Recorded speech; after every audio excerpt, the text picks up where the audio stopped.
안녕하세요. 저는 요즘 신혼의 단꿈을 즐기고 있는 40대 여자입니다. 제가 일을 하다 보니 결혼이 늦었고 나이 40이 넘어서야 이제야 사랑이 뭔지 행복하다는 게 뭔지 하루하루 느끼며 살아가고 있습니다. 제가 연애 경험이 많은 건 아니지만 나름 순정파라 한 사람을 만나면 꽤 오랜 기간 연애를 했었습니다. 근데 이 순정파인 게 잘못이었던 걸까요? 그게 질려서 떠난 남자도 있었고 저와의 연애에 익숙해지면서 바람을 피운 남자도 있었습니다. 정말 지긋지긋한 남자들 진짜 마음에 안 들었습니다. 대체 내가 뭘 잘못했길래. 전 그냥 그 사람을 꾸준히 바라보고 사랑한 죄밖에 없는데 왜 저를 떠나는 건지 이해할 수가 없었죠. 너무 사랑하는 쪽이 약자가 된다는 말을 저는 살아오면서 뼈저리게 느꼈습니다.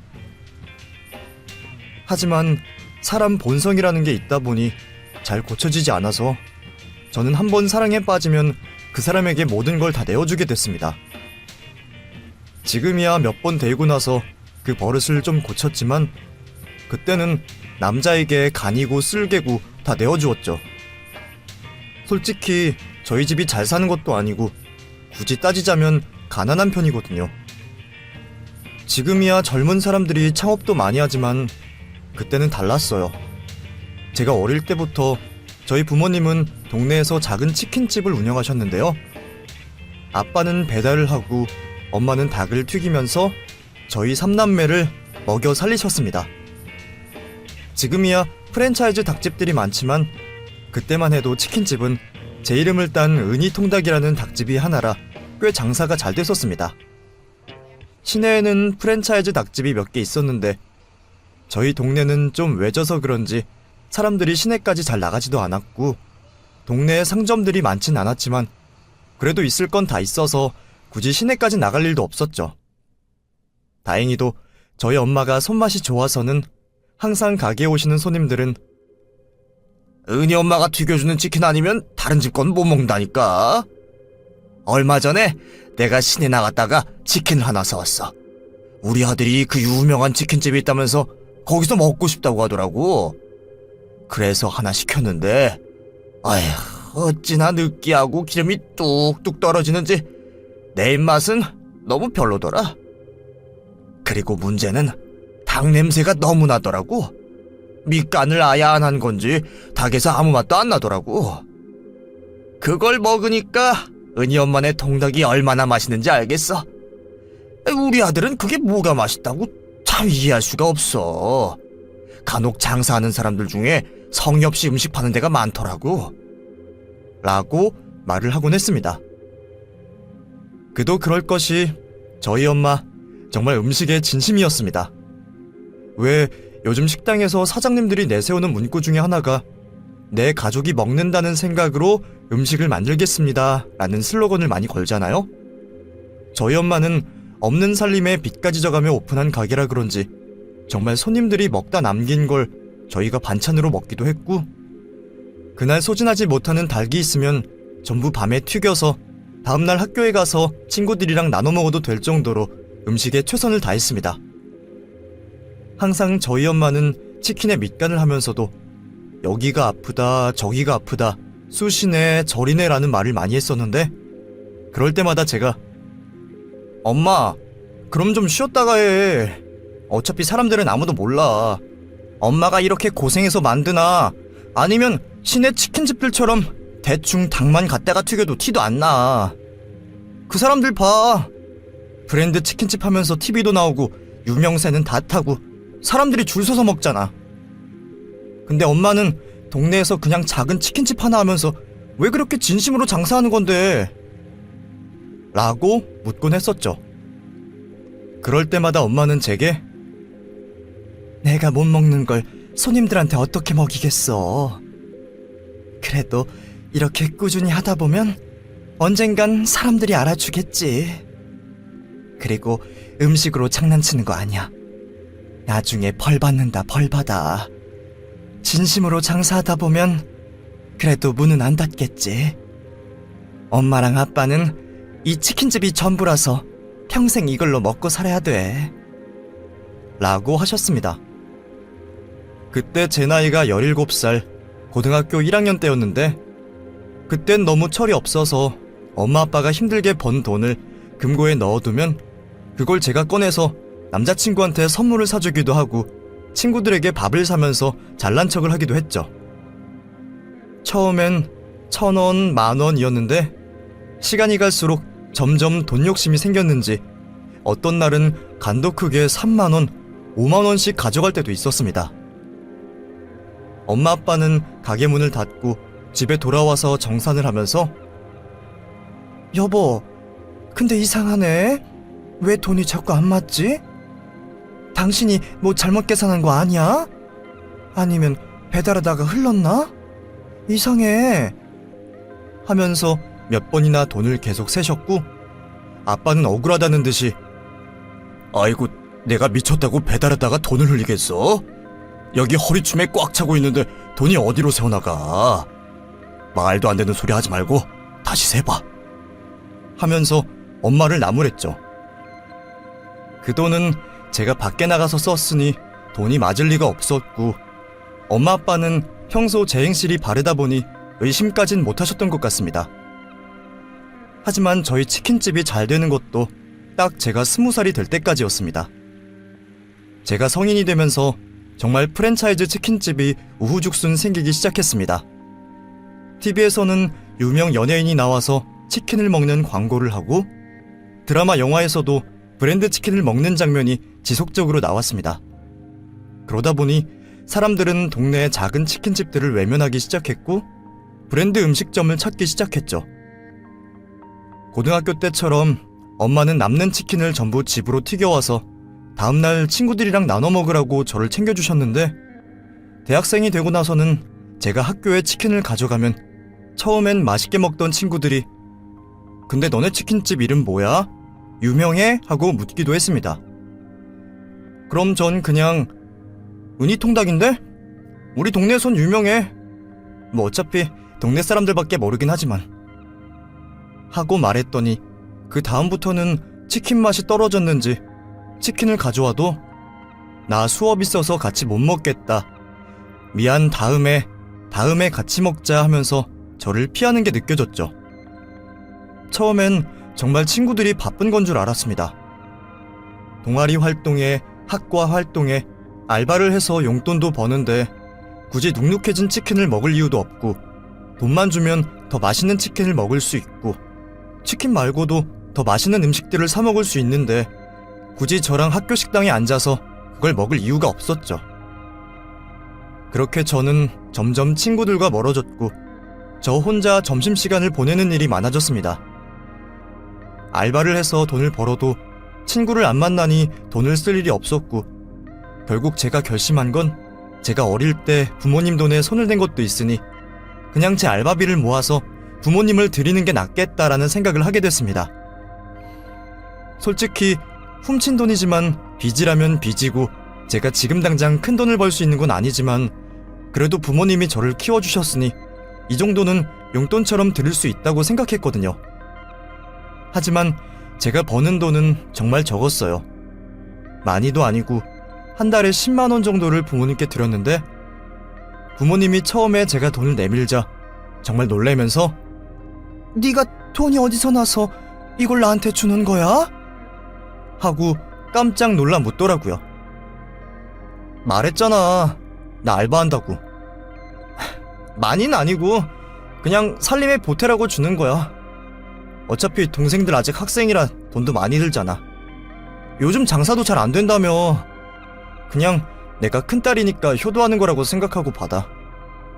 나도 언제까지 할 수 있을진 몰라. 근데 할 수 있을 때까진 해볼게. 모으다 보면 그래도 둘째 등록금 정도는 될 수 있지 않을까? 하고 말했더니 엄마가 저를 끌어안고 펑펑 울더라고요. 우리 딸 다 컸어. 우리 딸이 너무 잘 컸어. 고마워. 엄마가 정말 고마워. 이 돈 엄마가 안 쓰고 모아둬서 나중에 우리 딸 결혼할 때 줄게. 이 돈을 아까워서 어떡했어. 고마워. 정말 고마워. 하면서 너무 좋아하는 모습을 아직도 잊을 수가 없습니다. 그런 모습을 보니 저는 돈 버는 재미가 이런 거구나 싶어서 알바를 더 열심히 일을 했습니다. 그리고 성인이다 보니 간간히 연애도 했는데 솔직히 집안 사정이 어려운 걸 알다 보니까 예전처럼 남자에게 돈을 잘 쓰지도 못하겠고 데이트할 때 드는 비용도 아깝다는 생각이 들더라고요. 그래도 같은 학생인 친구를 만나다 보니 데이트 비용을 서로 아끼게 됐고 마음으로만 사랑을 할 수 있게 됐습니다. 그 친구랑은 같은 호프집에서 일을 하며 친해진 친구였는데 항상 제가 무거운 걸 들거나 곤란한 일이 생기면 먼저 나타나서 제가 도와드릴까요? 힘든 거 있으면 얘기하세요. 하고 말을 걸어주는 사람이었습니다. 엄마가 치킨집을 하다 보니 항상 제 몸에선 기름 냄새가 났는데도 제 옆에 오면 오늘 향수 뭐 썼어요? 냄새가 너무 좋다. 향수 냄새가 아니라 샴푸 냄새인가? 은희 씨는 항상 좋은 냄새가 나요. 하면서 제게 달콤한 말들을 해주기도 했죠. 그렇게 그 사람과 3년 정도 연애를 했습니다. 제가 그 사람 군대를 다녀올 때까지 기다려줬으니 정확히 연애한 시간만 계산하면 3년이 아니라 1년 남짓이지만 그래도 그 1년이 참 좋았는데 제가 그 사람을 너무 좋아했던 걸까요? 이런 제가 부담스럽다고 말도 안 되는 핑계를 대며 제게 이별을 고하더군요. 그렇게 저는 이별의 아픔을 뒤로한 채 공부에 열중했고 다행히도 마지막 학기는 장학금을 받으며 등록금 걱정 없이 졸업을 할 수 있었습니다.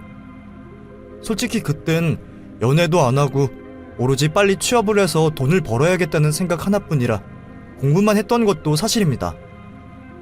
그전 학기까지는 그냥 중간 정도의 학점이었다면 그래도 다행히 졸업 학점은 꽤 높은 점수로 졸업을 할 수가 있었던 기억이 나네요. 이쯤 되면 제가 질려서 떠나버린 그 남자에게 고맙다고 해야 하는 걸까요? 하지만 그 사람에게 고마움을 느낄 여유도 잠시뿐이었습니다. 저는 취업을 하자마자 바로 새로운 연애를 하게 됐습니다. 제가 당시 첫 취업을 했던 곳은 물류업체 쪽이었습니다. 여직원이 적기도 하고 저도 취업이 급해서 회사 네임드만 보고 바로 취업을 했던 터라 솔직히 무슨 일을 하는지도 잘 모르고 이력서를 넣었던 게 사실이었습니다. 면접관은 저를 보고 우리 회사에 여자가 지원하는 경우가 흔치 않은데 어떤 이유로 지원을 했어요? 하고 물었을 때 제 대답은 다른 사람들에게 제가 다니는 회사를 얘기했을 때 아, 그 회사? 너 되게 큰 회사 다니는구나. 나 그 회사 알아. 라는 대답을 듣고 싶어서 지원했습니다. 솔직히 일을 배우는 건 그 이유라고 생각합니다. 제 자부심을 채우고 싶어서 지원했습니다. 라고 솔직히 말했습니다. 그런 제 모습이 마음에 드셨는지 저는 60여 명의 신입사원 중 유일한 여자 사원으로 입사를 하게 됐고 영업팀에 배정을 받아 일을 시작하게 됐습니다. 저희 영업팀은 저 빼고 남자가 5명이었습니다. 제 사수 선배도 당연히 남자였죠. 선배랑 조금 가까워지면서 전 재밌는 얘기를 들었습니다. 너 그거 알아? 우리 회사에서 6개월 이상 다닌 직원은 네가 처음인 거. 내가 지금 입사 3년 차인데 그 사이도 몇 번 신입이 들어왔었거든. 그것도 우리 부서에. 근데 6개월이 뭐야. 한 달 만에 다 나갔어. 저 차장 새끼 때문에. 근데 넌 어떻게 잘 버틴다? 깡따구가 장난이 아닌데? 저 차장이 완전 변태인데 남자인 내가 봐도 심하다고 느꼈거든. 근데 넌 멘탈이 센가 봐. 그때 술자리에서도 깜짝 놀랐어. 차장이 네 손 잡으려고 했더니 바로 그 자리에서 빽하고 소리 지르던데? 저 차장이 이 회사 대표 사촌이라서 아무도 말 못하는데. 그래서 여직원들도 몇 명이나 사내 변호사랑 상담하고 건의했는데도 절대 안 잘리잖아. 근데 너는 꾸역꾸역 버티더라. 대단해. 진짜 뭘 해도 되겠다. 하면서 저를 좋게 봐줬죠. 사실 저도 정말 무서웠습니다. 입사하고 첫 회식 때부터 제 허벅지에 손을 올렸고 장난이라면서 제 엉덩이를 툭툭 쳤던 그 차장을 잊을 수가 없거든요. 처음엔 저도 실수겠지, 술에 취해서겠지라고 생각했는데 두 번째 회식 때도 탕비실에서도 자꾸 더듬더듬거리니 너무 화가 나더라고요. 그래서 저도 홧김에 차장님, 왜 자꾸 엉덩이 만지세요? 여기 있는 사람들이 다 보고 있는데도 제 엉덩이를 만지고 싶으세요? 하면서 소리를 질렀고 차장이라는 사람은 무슨 소리야 은희씨, 왜 사람을 변태로 몰아? 이거 남자만 너무 가해자 되는 거 아니야? 하면서 오히려 저를 예민한 사람 취급하더라고요. 저도 화가 나서 그럼 바로 CCTV 확인해보죠. 자신 있으신가 봐요? 사장님, 이 가게에 CCTV 있죠? 저 위에 저 카메라 확인 좀 시켜주세요. 라면서 저도 잘릴 각오로 사장님께 대들었습니다. 사장님은 깜짝 놀라서 은희씨, 뭐 그렇게까지 해? 왜 이래? 사람이 극단적이네. 진정 좀 해봐. 내가 잘못했어. 응? 말실수해서 그런 거지? 라면서 상황을 모면하려고 하더라고요. 그 이후로 차장님은 제 근처에도 오지 않았고 남자 직원들은 저를 보면서 대단한 여자가 들어왔어, 아주 대단해 하면서 박수를 쳐줬죠. 그런 당돌한 제 모습에 호감을 느낀 남자 직원들이 많았는지 그 사건 이후 제게 대시하는 사람이 엄청 늘었습니다. 그 중에 가장 제 마음을 사로잡은 사람은 바로 가까이서 마주치며 일하는 제 사수였죠. 제 사수 이름은 영수 선배였습니다. 이름처럼 얼굴도 순하고 착한 사람이었고 제가 하는 일이라면 항상 응원해주는 사람이었는데 그날 차장님의 성추행에 반응하는 저를 보고 완전 반했다고 하더라고요. 그 뒤로 그 남자는 제게 적극적으로 대시했고 같이 있는 시간이 많아지다 보니 자연스럽게 연인이 될 수 있었죠. 그렇게 그 사람과 5년 정도 연애를 했습니다. 영수 선배는 진중하고 과묵한 스타일이라 솔직히 연애 기간 내내 설레거나 짜릿했던 적은 별로 없었어요. 하지만 보면 볼수록 사람이 진국이라는 느낌이 들 때가 많아서 오래 만날수록 더 빠져드는 사람이었어요. 그 전에 제가 만나던 남자친구들이 애송이라면 영수 선배는 책임감 강한 어른 남자였죠. 그러니 만난 지 얼마 된 것 같지도 않은데 벌써 5년이라는 시간이 흘렀고 그동안 제가 했던 연애 중에 가장 긴 연애였어요. 같은 회사를 다니다 보니 결국 회사 사람들도 저희 둘의 연애를 전부 알게 되었답니다. 하루는 제 입사 동기가 저에게 물어보더라고요. 너 영수 선배랑 결혼 언제 할 거야? 벌써 5년이나 만났잖아. 결혼 정년기는 다 지나가는데 왜 너만 결혼 안 해? 언제까지 남의 결혼식 축하만 할래? 여지껏 네가 낸 축의금 아깝지도 않아? 혹시 영수 선배가 너랑 결혼하기 싫대? 그때가 저희 부서 남자 직원이 결혼한다고 청첩장 돌리던 때라서 자연스럽게 영수 선배랑 제 이야기가 나왔죠. 그러고 보니 정말 이상하다는 생각이 들었습니다. 저도 벌써 30이 넘었고 선배는 30 중반이 넘어가는데 동기 말대로 왜 내게 청혼을 안 하는지 좀 의아했죠. 사실 그동안 막연히 이렇게 사귀다가 언젠간 결혼하겠지라는 생각만 했을 뿐 한 번도 구체적으로 서로 이 부분에 대해서 이야기를 나눠본 적이 없었어요. 그래서 그날 저는 데이트 날 남친을 붙잡고 오빠, 왜 나한테 결혼하자는 말 안 해? 내가 결혼 상대는 아니야? 라며 직접적으로 물었고 남자친구는 당황하더니 그게 나도 하고 싶지. 근데 내가 말했지만 우리 집은 홀어머니고 네가 감당하기 힘들 것 같아서 그래서 결혼이 많이 망설여져. 나야 너무 너랑 결혼하고 싶지. 근데 네가 힘들까봐 그래. 내가 우리 엄마를 잘 아니까 하고 말을 하더라고요. 평소 누구보다 남자다운 선배가 저렇게 어머니 이야기를 꺼내면서 무서워하니까 갑자기 정신이 확 들더라고요. 혹시 내 남자친구가 말로만 듣던 마마보이인가? 라는 의심이 들었죠. 사실 그 당시 제 친구들이 다 결혼해서 대충 시집살이가 얼마나 혹독한지 익히들어 알고 있었거든요. 연애 때는 그렇게 멀쩡하고 똑똑한 남자가 자기 엄마 앞에서는 한없이 바보가 되고 눈먼 장님이 되는지 늘 입에 우리 엄마는 안 그래, 우리 엄마가 하지 말래. 정말 안 그럴 것 같던 남자들도 이 말을 달고 산다고 하더라고요.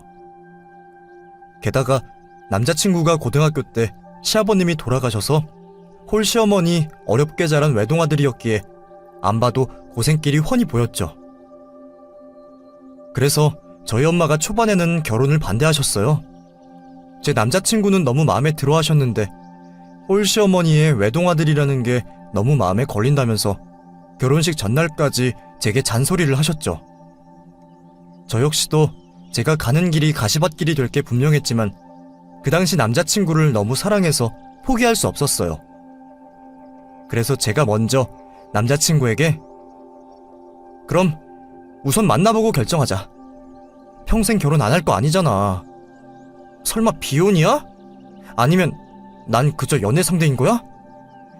시어머니가 어떤 사람인진 내가 판단하고 내가 결정해. 단 약속해. 당신만 확실하게 내 편이 돼준다면 난 그 어떤 역경도 이겨낼 수 있어. 그거 하나만 약속해. 하고 남자친구에게 말했죠. 남자친구는 대답 대신 저를 꽉 안아주었고 그렇게 저희 부모님께 먼저 인사를 드리고 시어머니를 찾아뵈러 갔습니다. 문 앞에서 2번의 심호흡을 하고 집 안으로 들어간 그때 시어머니는 의외로 웃으며 저를 반겨주셨습니다. 어서 와요. 들어와. 우리 영수랑 같은 회사 다니는 후배 직원이라고? 세상에 좋은 회사 다니네. 난 우리 아들 회사가 너무 좋은 것 같아서 나중에 결혼하더라도 비슷한 직종의 사람이면 좋겠다고 생각했거든. 근데 어쩜 딱 우리 아들이 그 소원을 들어주네. 하고 말씀하시더라고요. 우선 저희 직업이 나쁘지 않고 벌이도 괜찮다 보니 직업적으로는 마음에 드신 모양이었습니다. 어머니는 밥과 찌개를 내오시며 우리는 이렇게 먹어요. 그냥 간단하게 차렸어. 침 앓고 올 것 같아서 너무 배부르면 부담스러울까봐. 또 여자는 몸매 관리를 좀 해줘야 남자한테 평생 사랑받고 살잖아? 나도 그래서 아직까지 밥은 한 공기 다 안 먹어. 항상 반 공기씩만 먹지. 나이는 먹었지만 평생 살면서 55kg는 넘어본 적 없어. 항상 관리해야지. 하면서 저를 아래 위로 훑어보시더라고요. 제가 약간 통통하긴 했지만 절대 뚱뚱한 편은 아니었고 그렇다고 해서 키가 작은 것도 아니었던 터라 그 시선이 좀 기분 나빴지만 그 정도야 뭐 본인이 관리하신다고 하니 저도 살이야 조금 빼면 되겠다고 생각했습니다. 그런데 신기한 것이 있었습니다. 어머니, 근데 반찬으로 치킨을 드세요? 좀 신기하네요. 저희 집이 옛날에 치킨집을 했거든요. 물론 지금은 안 하지만 저희 엄마도 치킨을 엄청 잘 튀기셨어요. 제가 어릴 때부터 치킨을 좋아했는데 어머님도 치킨 좋아하시는구나. 이거 순살이죠? 제가 많이 봐서 딱 보면 순살인지 아닌지 알거든요. 하면서 하나를 쏙 집어먹었습니다. 그런데 어머님은 깜짝 놀라시더니 치킨집이라니? 치킨 회사 아니었어? 그리고 이건 치킨이 아니라 그냥 닭강정인데 여기 앞에서 떨이 세일 하길래 조금 샀다. 아니 근데 그게 문제가 아니라 치킨집을 하셨다고? 내가 듣기로는 치킨 회사를 운영하신다고 했는데 그게 아니니? 하고 물으시더라고요. 사실 저희 엄마 아빠는 오랫동안 운영하시던 치킨집을 접으시고 지금은 닭 납품 공장에서 일을 하시거든요. 그래도 닭 손질을 오래 하시기도 했고 엄마 아빠가 두 분이 계속 같이 일하시다 보니 같이 일하실 곳을 찾다가 저희 가게에 닭을 납품해 주시던 회사에서 저희 엄마 아빠의 성실함을 보시고는 치킨집이 닫자마자 바로 먼저 오셔서 같이 일하자고 채용을 해가셨죠. 그런데 닭공장에서 일한다는 저희 부모님 얘기를 듣고 시어머니 표정이 굳었습니다. 아니, 나는 영수가 사돈될 분이 치킨 회사를 한다고 해서 당연히 사장인 줄 알았다. 우리가 뭐 어디 가서 직원으로 일할 나이는 아니잖아. 적어도 사장 소리는 들을 줄 알았는데 닭 분류하는 그런 거 말하는 거지? 그런 공장 말하는 거지? 하고 몇 번이나 제게 확인을 하시더라고요. 저도 자존심이 상하고 기분이 나빠서 네, 맞아요. 이해하신 그거 맞고요. 닭 공장에서 닭 분류하면 그걸로 치킨집에 납품하는 거 맞고요. 말씀하신 것처럼 저희 부모님이 뭐 어디 가서 사장님 소리 들을 나이는 맞는데요. 그전까지 계속 치킨집 하시다가 브랜드 치킨들이 너무 많이 생기면서 가게 문을 닫았어요.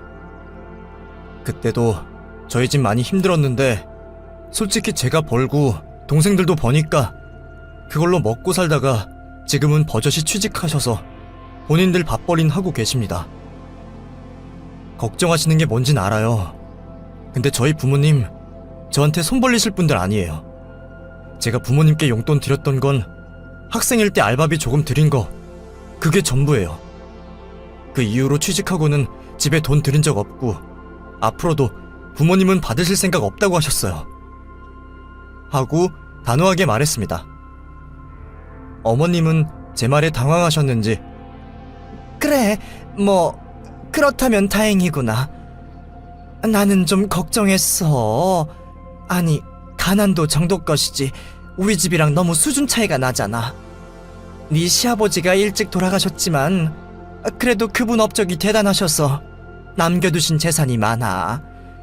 나는 평생 일 안 해도 먹고 살 수 있고 우리 아들이 매달 용돈도 주니까 돈 걱정은 없다. 나 그 돈 안 쓰고 다 모아놨어. 나중에 우리 애 결혼하고 손주 생기면 주려고 모아둔 거야. 네가 아직 결혼을 안 해봐서 모르겠지만 결혼이라는 건 현실이야. 집안도 수준이 맞아야 할 수 있고 끼리끼리라는 말이 괜히 있는 게 아닌 거 알지? 부모님께선 예물, 예단 이런 얘기 안 하시니? 난 그런 거 꼭 하고 싶은데 우리 집은 아들이 하나라서 결혼할 때 좀 확실히 하고 싶어. 난 무조건 해야겠으니까 부모님한테 얘기 잘해서 하는 쪽으로 얘기해보려무나 하면서 밥상을 치우시더라고요.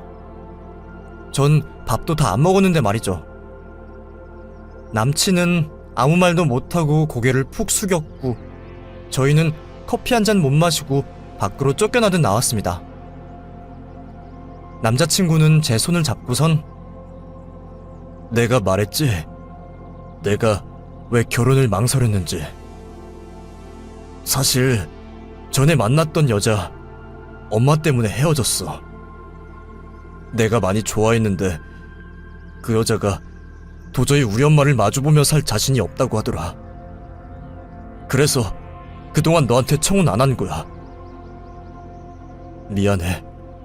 네가 지금 당장 나한테 이별을 통보해도 널 잡지 않을게. 근데 나 그냥 이렇게 연애만 해도 돼. 너만 괜찮으면 우리 그냥 연애만 하자 라고 하더군요. 솔직하게 고백하는 남자친구의 모습을 보니 괜히 오기가 생기더라고요. 아니, 우리 둘이 사랑하는데 게다가 서로 직업도 탄탄하고 결혼할 조건도 갖추었는데 이런 걸로 헤어지고 싶지 않았어요. 그래서 단호하게 말했죠. 싫은데 결혼할 거야.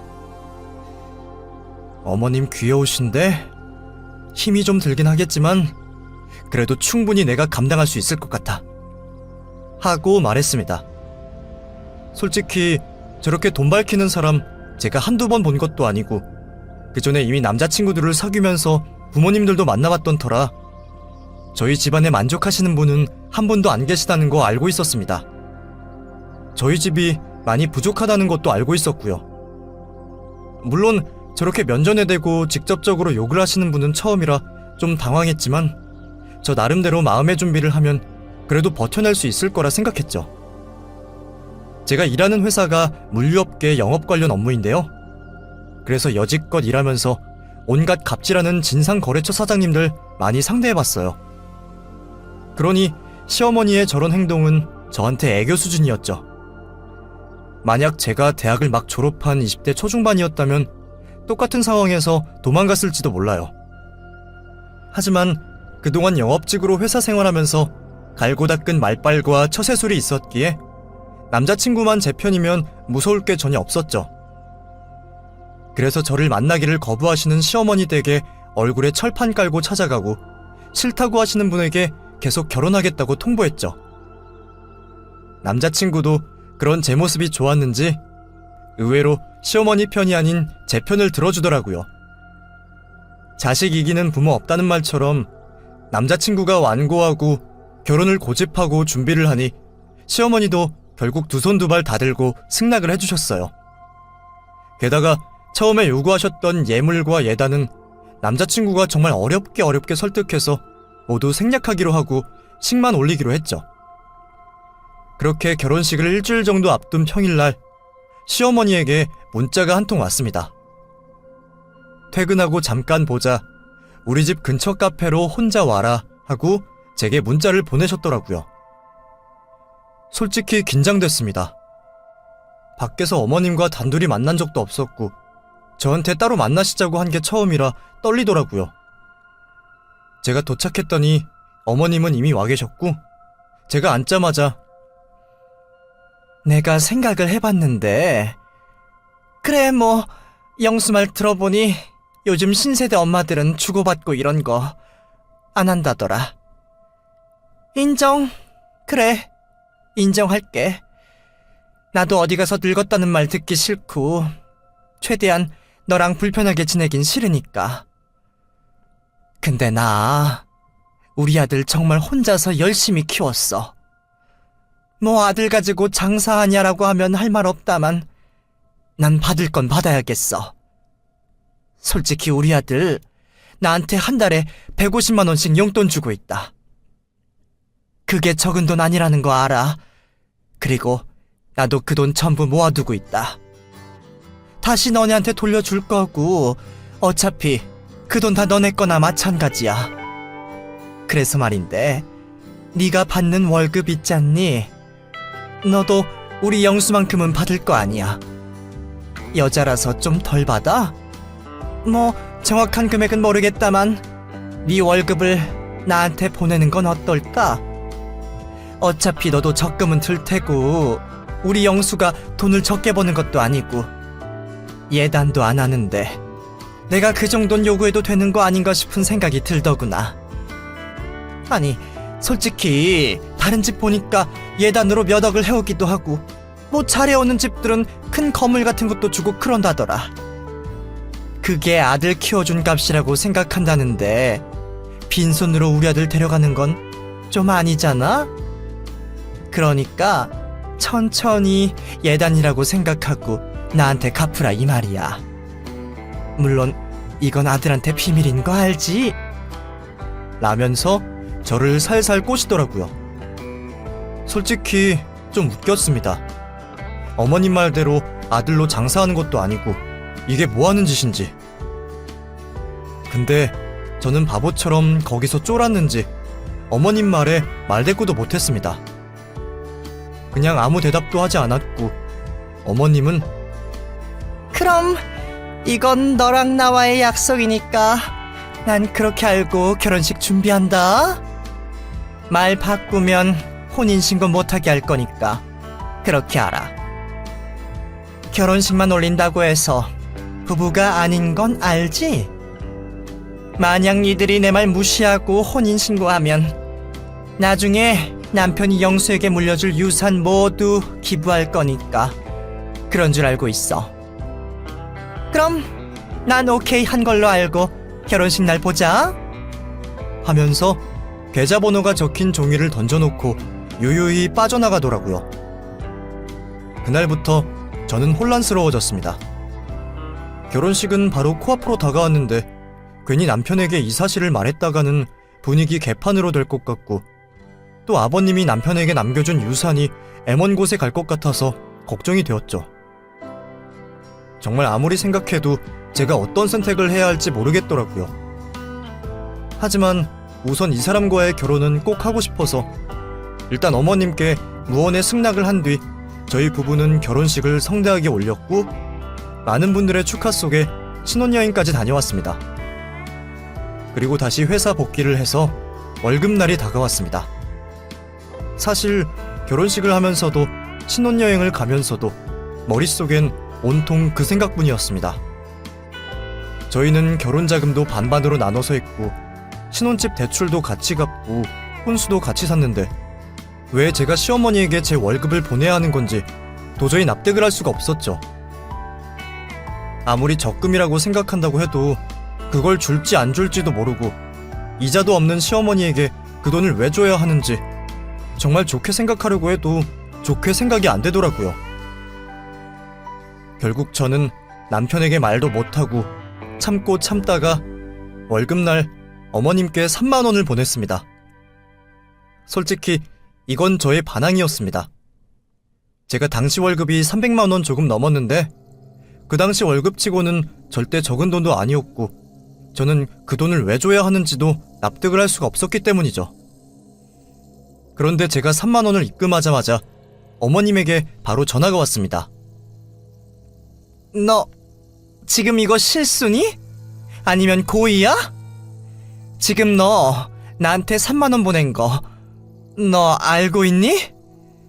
제대로 다시 보낼 거야? 아니면 안 보낼 거야? 하고 묻더라고요.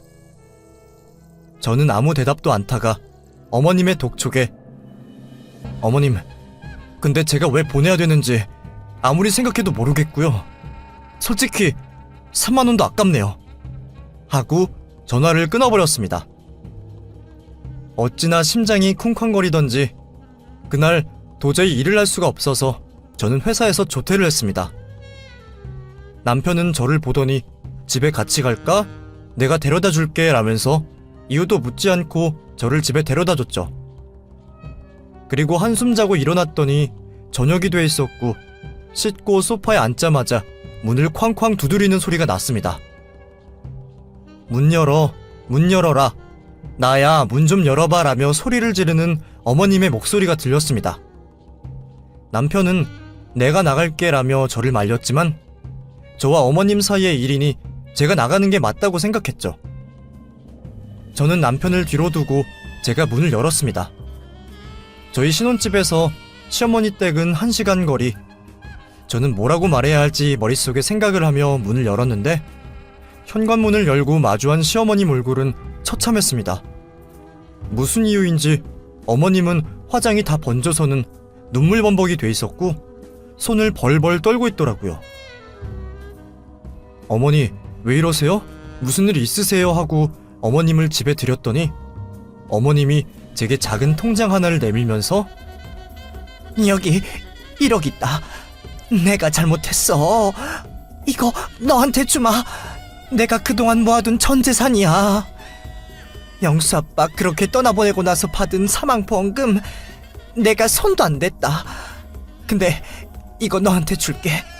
그러니까 제발 받아줘. 하면서 저한테 갑자기 애원하더라고요. 전 너무 당황스러웠고 어떻게 해야 될지 몰라서 우선 그 통장을 받아들었습니다. 남편은 그 모습을 보더니 엄마, 제발 작작해, 제발. 진짜 우리 이렇게 살지 말자. 가족이라고는 이제 엄마랑 나 둘뿐이야. 솔직히 욕심낼 것도 없고 이제 난 결혼까지 했는데 엄마가 나 키우느라 필요한 돈은 내가 성인이 된 이후부터 단 한 푼도 들어간 게 없잖아. 성인 되자마자 알바해서 학비 벌고 장학금 받아서 등록금 메꾸고 내가 엄마한테 손 벌린 적 있어? 근데 엄마는 대체 왜 그러는 거야? 내가 돈 벌면 그 돈의 반을 다 엄마한테 줬어. 근데 엄마 그 돈 다 어디에 놨는데? 내가 지금 일한 지 10년이 넘었어. 엄마한테 매달 150만 원씩 꼬박꼬박 갖다 바쳤어. 근데 엄마, 지금 아버지 돌아가시고 받은 사망보험금 그 1억이 전부잖아. 그거 사치야, 엄마. 그런 식이면 나 엄마한테 더 이상 돈 못 줘. 아니, 안 줘. 차라리 그냥 남처럼 살자. 그게 우리 가족의 행복한 방법이야. 그러니까 제발 우리 좀 놔줘. 제발 나 엄마라는 부담 없이 그냥 좀 편하게 살 수 있게 나 좀 놔줘. 내가 일방적이라고 생각할 수도 있겠지만 이게 내 최선이야. 난 그동안 엄마한테 정말 최선을 다했어. 그러니까 나가. 라면서 어머님을 밀쳐내더라고요. 그런 단호한 남편의 모습을 처음 봤습니다. 평소 술에 물 탄 듯 물에 술 탄 듯한 남편이 저렇게 단호하게 얘기하는 모습 정말 믿음직스러웠죠. 그렇게 어머님을 쫓아내고 나서 남편은 저를 앉혀놓고 미안하다고 또 미안하다고 몇 번이나 사과했습니다. 그리고선 제게 부탁하더군요. 우리 사이 비밀 만들지 말자. 만약 내가 이걸 몰랐으면 너 엄마한테 정말 월급을 다 보냈을 거야? 시어머니가 무슨 벼슬이야? 네 얼굴 보면 다 티나. 걱정, 고민 있는 거 그게 우리 엄마 때문이라는 거 내가 모를 것 같아? 너처럼 밝은 애가 고민이 뭐가 있겠어. 그러니까 제발 이런 일이 있으면 나한테도 말해줘. 네가 말 안 하면 나 평생 엄마 의심하고 계속 뒷조사하면서 살아야 돼. 라고 말하는 겁니다. 알고 보니 남편은 어머님이 제게 말도 안 되는 요구를 했다는 사실을 이미 알고 있었습니다. 우연히 어머님 핸드폰을 확인하다가 결혼식 일주일 전에 저를 단둘이 만난 사실을 알게 되었고, 어머님을 살살 꼬셔서 제게 요구한 것을 직접 들었다고 하더라고요. 처음에는 알면서도 참고 참다가 결국 어머님의 행동에 폭발해서 이런 식으로 저를 대하면 10년 동안 150만 원씩 줬던 돈을 전부 갚아내라고 협박을 했다더라고요. 그리고 당연히 앞으로도 단돈 10원도 줄 수 없다고 어머님께 얘기했더라고요. 그 말을 들으니 어머님이 왜 저희 집까지 찾아와서 갑자기 통장을 내밀었는지 그제야 모든 것들이 이해가 되기 시작했습니다. 남편이 용돈을 끊는다는 게 그 무엇보다 무서웠던 어머님은 자신이 갖고 있는 전 재산을 다 털어서라도 앞으로 받을 돈이 더 많기 때문에 갑자기 태도가 변해서 저희 집까지 찾아와서 그날 일을 떨었던 거죠. 1억이 든 통장을 건네주면 남편의 노여움이 사라질 줄 잘못 생각하고 계셨던 거죠. 참, 이렇게 적고 나니 돈이 뭔가 싶은데 그래도 그날 이후로 어머님이 많이 바뀌었습니다. 남편이 어떻게 구워 삶았는지 모르겠지만 어머님은 아버님이 돌아가시고 난 뒤로 계속 전업주부로 살면서 남편이 주는 돈만 받고 살다가 그날 일 이후로는 식당에 나가서 서빙 알바를 시작하셨더라고요. 되게 돈이 많고 부자인 것처럼 제 앞에서 그렇게 저희 집을 무시하시더니 막상 까보니 속빈 강정이더라고요. 아버님이 남겨주신 유산이라는 게 기껏해야 사망보험금 1억이 전부였는데 그걸 가지고 그동안 우리 집을 알게 모르게 무시하셨던 거였어요. 지금 살고 계시는 아파트는 남편이 예전에 대출을 받아서 전세로 구해줬다고 하더라고요. 하도 제 앞에서 잘 사는 척을 해서 당연히 현재 사시는 아파트가 본인 소유라고 알고 있었는데 그게 아니었던 거죠. 사실 자세한 이야기를 하면 조금 복잡한데 원래 아버님이 남겨주신 34평짜리 아파트가 있었는데 어머님이 투자를 잘못해서 다 날렸다고 해요. 남편은 그때 당시 화가 나긴 했지만 어머님이 본인 대학 등록금 마련을 위해서 무리한 투자를 했다는 것을 알고 화를 내기보다는 안타깝게 생각했죠. 그러다가 이번에 결혼하고 나서 제게 말도 안 되는 요구를 하는 모습을 보고 완전 정이 떨어진 거였어요. 솔직히 한 달 월급의 반 정도 되는 돈을 부모님께 용돈으로 드리는 경우가 별로 없잖아요. 매달 30만 원도 안 주는 자식들이 수두룩한데 시어머님은 그 큰 돈을 받으면서도 만족하지 못하고 며느리한테 따로 300만 원의 월급까지 더 요구를 하니 남편이 그 모습을 보고 크게 실망을 했다고 하더라고요.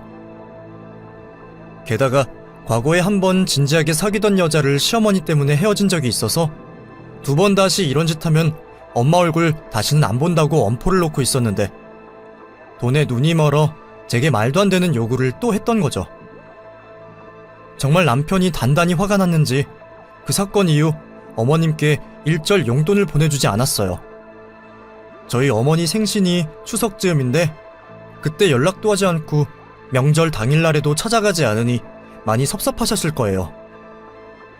무튼 그렇게 연락도 안 하고 매달 드리는 용돈도 끊으니 어머님은 어쩔 수 없이 일을 시작하셔서 지금은 직접 일해서 생활비를 마련하십니다. 그 후 저 모르게 남편이 따로 시어머니를 만났는지 어느 날은 시댁에서 반찬을 한아름 싸가지고 오더라고요. 시어머니랑 무슨 이야기를 했는지 그간 어색했던 분위기는 잘 풀었는지가 궁금해서 남편에게 몇 번이나 물어봤는데 곧 죽어도 자세하게 이야기를 해주지 않더라고요. 그저 앞으로 어머니가 저에게 직접적인 연락은 하지 않을 거라면서 혹시라도 전화 오면 무조건 자기한테 먼저 이야기하라고 말을 하더라고요. 그러니 시어머니를 어떻게 구워 삶았는지는 더 궁금해지더라고요. 제 월급 전부를 요구한 이후 지금까지 시어머니랑 따로 연락을 한 적은 없어요. 가끔 남편이 통화하면 옆에서 인사드리고 안부를 묻는 게 전부예요. 그러니 솔직히 너무 편하고 좋더라고요. 저희 엄마가 결혼하기 전에 제게 하신 말씀이 부부싸움의 가장 큰 원인이 돈이랑 시댁, 친정 문제 때문이라고 하던데 저희 부부는 맞벌이기에 벌이도 넉넉하고 또 문제가 되는 시어머니랑 마주칠 일이 없다 보니 정말 엄마 말대로 부부싸움을 거의 하지 않게 되더라고요. 온전히 저랑 남편 둘에만 집중할 수 있게 되니 연애 때에 비해 사이도 더 돈독해진 것 같아요. 앞으로 미래에 무슨 일이 일어날진 모르겠지만 그래도 지금 현재가 너무 행복하니 미래야 그때 돼서 다시 고민하기로 했네요.